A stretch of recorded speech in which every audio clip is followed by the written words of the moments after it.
Hola a todos, soy Ramiro Núñez, hematólogo del Hospital Universitario Virgen del Rocío. En los próximos minutos hablaremos sobre aspectos relacionados con la enfermedad de von Willebrand tratados en el último congreso de la Sociedad Internacional de Trombosis y Hemostasia. Hubo un simposio dedicado específicamente a la enfermedad de von Willebrand.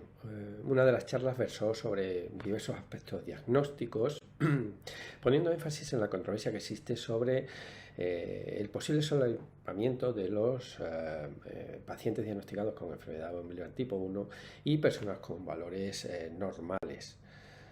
Se habló sobre el problema global sobre el diagnóstico de la enfermedad de von Willebrand, que lo lleva a ser una enfermedad infradiagnosticada, y la existencia de guías, entre ellas pues la publicada por la Federación o la promovida por la Federación Mundial de Hemofilia del año 2021 con mucho predicamento, y en ella la clasificación de las deficiencias cuantitativas que consideran los pacientes con bajos niveles de factor von Willebrand, aquellos que tienen entre 30 y 50 unidades por decilitro, como una entidad diferencial de los pacientes con enfermedad de von Willebrand tipo 1, aquellos que tienen el nivel antigénico de factor von Willebrand por debajo del 30%. También resaltar el tipo 1C, caracterizado por un incremento en el aclaramiento, medido ya sea por el incremento de la relación entre el factor von Willebrand por péptido y el antígeno, o aquellos que tienen una disminución superior al 30% del pico de antígeno de factor von Willebrand obtenido tras 4 horas de la administración de desmopresina.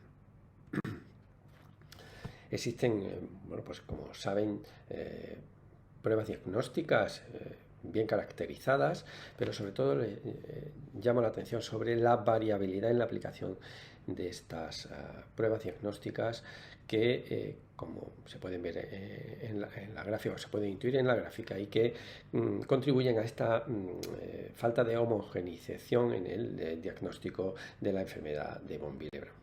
Se puso el énfasis también en los cambios relacionados con la edad y los valores de factor von Willebrand.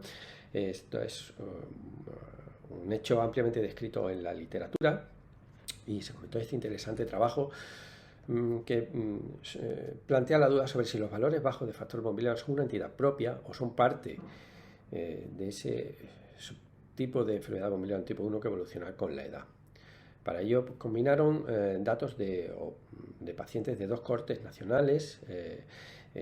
Por un lado, 162 pacientes con niveles bajos de factor von Willebrand procedente de la cohorte irlandesa, y 403 pacientes con el diagnóstico de enfermedad von Willebrand tipo 1 de la cohorte holandesa.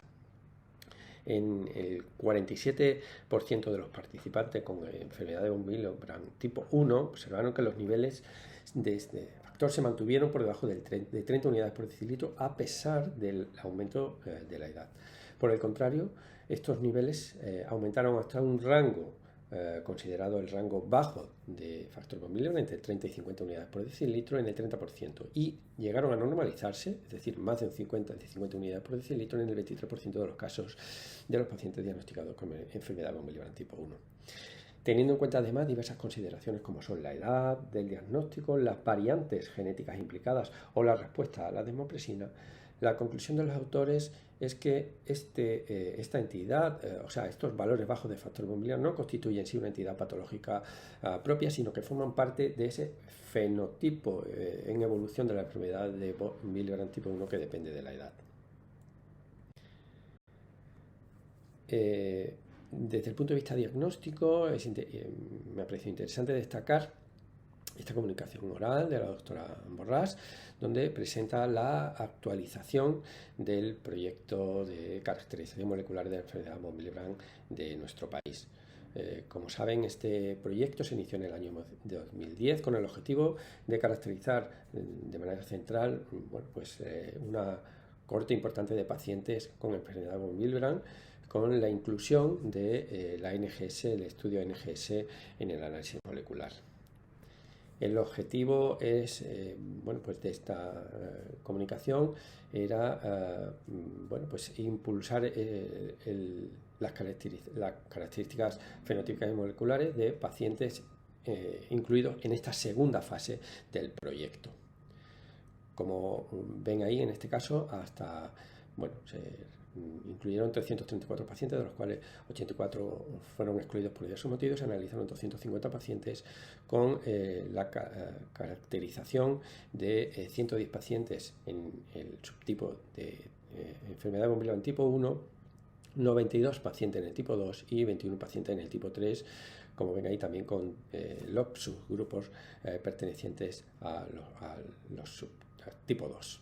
27 pacientes no resultaron clasificaciones también por diversas circunstancias. Esta es, digamos, la epidemiología molecular de la enfermedad von Willebrand de estos pacientes, sobre todo, pues destacando la presencia de mutaciones missense en los tipo 1 y tipo 2 y de mutaciones sin sentido o no sense en el tipo 3. Las conclusiones de este trabajo son interesantes porque si combinamos la fase 1 con esta fase 2, hasta 730 pacientes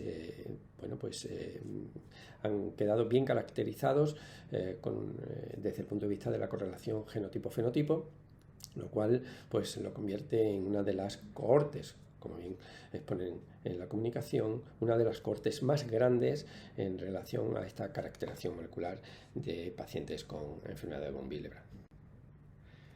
A lo largo de todo el congreso, tanto en el simposio educacional como en el simposio satélite y en una comunicación oral, se puso el énfasis en la profilaxis en relación con la enfermedad de von Willebrand. Sin duda, un aspecto muy relevante a la hora del tratamiento de los pacientes con esta patología. Las razones para considerar la profilaxis son varias. Así, los pacientes graves pues tienen sangrados, como bien saben, frecuentes e importantes. La artropatía puede estar presente en los pacientes con un fenotipo grave y además que estos pacientes tienen un fenotipo hemorrágico similar en muchas ocasiones al de los pacientes con una hemofilia grave o moderadamente grave. Y precisamente de manera semejante a lo que sucede en hemofilia, se puede considerar que la profilaxis podría ser el estándar de tratamiento también en la enfermedad de von Willebrand. Sin embargo, es destacable que existe poca evidencia al respecto. Tan solo un estudio aleatorizado que incluye 19 pacientes, 10 de ellos reciben tratamiento profiláctico y 9 controles, y varios estudios observacionales que en total pues reúnen unos 302 pacientes. Aún así, y con este nivel bajo de evidencia, las guías recomiendan la profilaxis a largo plazo en pacientes con enfermedad de von Willebrand con historia de sangrados frecuentes y o sangrados graves. En este sentido, hay dos simposios satélites abordaron este aspecto, uno de Takeda y otro de Octafarma. En este último, Robert Sidonio, que también presentó una comunicación oral a este respecto, comentó los resultados del WILL 31, que incluyó pacientes con todos los subtipos de enfermedad de von Willebrand, tanto niños como adultos, para recibir Vilate en profilaxis y valorar la eficacia de esta estrategia de tratamiento. Aquí ven las características de los pacientes, a destacar que incluye tanto niños como adultos. El rango etario de pacientes incluido va de 7 a 61 años y, como ven, se incluyeron pacientes con enfermedad de von Willebrand tipo 1, tipo 2A y tipo 3. Se comprobó, en cuanto a la variable principal, que era la reducción de la tasa de normalización de sangrado mayor del 50%, se comprobó que este objetivo primario se cumplió, ya que se comprobó una reducción de los sangrados, tanto totales como espontáneos, en todos los subgrupos, de los Willebrand incluidos, cuantificado en una reducción del 84%, cumpliendo, como digo así, el objetivo principal.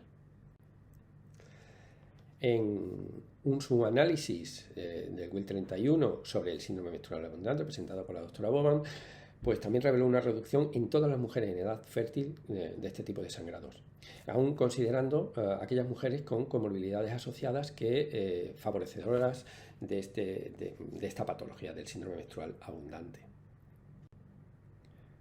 Es interesante destacar que se ha puesto en marcha un ensayo piloto, el EMPOWER, con el objetivo específico de evaluar el efecto, en este caso de Vilate, en mujeres con síndrome menstrual abundante y enfermedad de von Willebrand.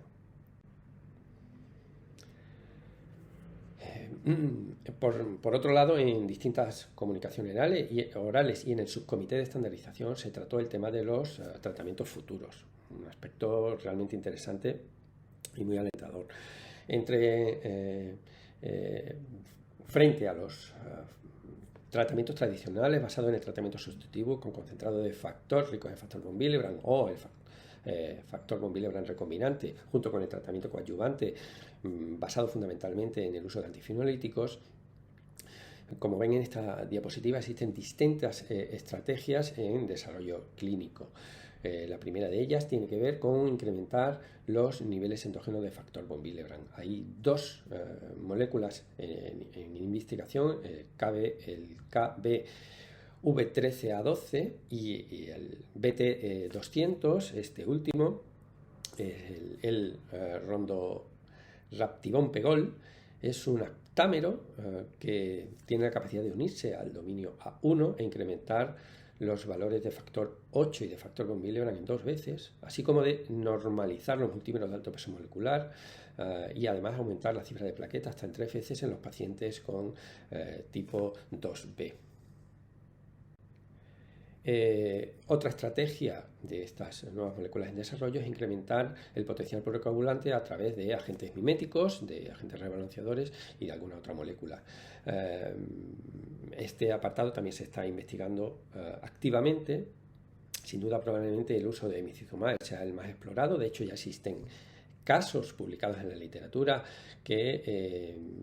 sobre este aspecto concreto. Ya existen documentados hasta 11 casos con resultados verdaderamente alentadores. Y en este sentido, aunque aún no disponemos de resultados, se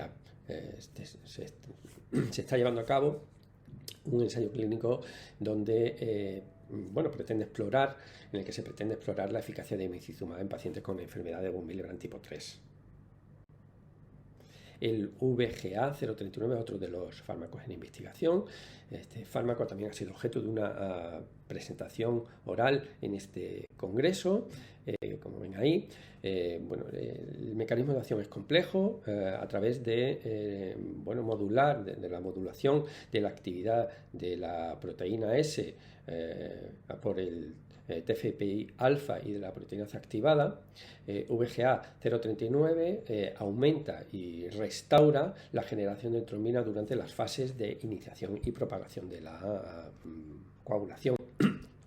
En base ya a ensayos preclínicos ya publicados, en los que ha demostrado un aumento de la generación de trombina en todos los subtipos de Willebrand, en este congreso se han presentado, los datos preliminares del fase 1, que incluía voluntarios sanos, con cortes de dosis ascendentes. Y bueno, como dato más destacable de los resultados es que se produce un incremento de la generación de trombina en las cortes de altas dosis, demostrando, una prueba del mecanismo de acción, validando este mecanismo de acción y quizás de forma también destacable la ausencia de efectos adversos que supusieran la paralización del ensayo. Finalmente, también se están investigando, sin entrar en excesivos detalles, estrategias basadas en la terapia génica, como la presentada en este póster que les muestro en esta diapositiva. Consigue el restablecimiento de la producción de factor von Willebrand en células endoteliales derivadas de un modelo canino de enfermedad von Willebrand tipo 3, aplicando medidas de edición génica mediante CRISPR-Cas9. Es un trabajo muy elegante y muy bonito que les invito a que revisen si están interesados. En definitiva, numerosas estrategias terapéuticas en investigación, algunas de ellas aún en fases iniciales, pero que sin duda abren un horizonte muy prometedor para la enfermedad de von Willebrand. Además, como digo, se habló mucho de la necesidad de valorar la profilaxis como el estándar de tratamiento en pacientes con enfermedad de von Willebrand tipo 3 o en aquellos pacientes con enfermedad de von Willebrand que tengan un fenotipo hemorrágico con sangrados repetidos y o sangrados importantes, graves. Y esto es como píldoras del Congreso Internacional de Traumasoma se les quería comentar. Muchas gracias por su atención.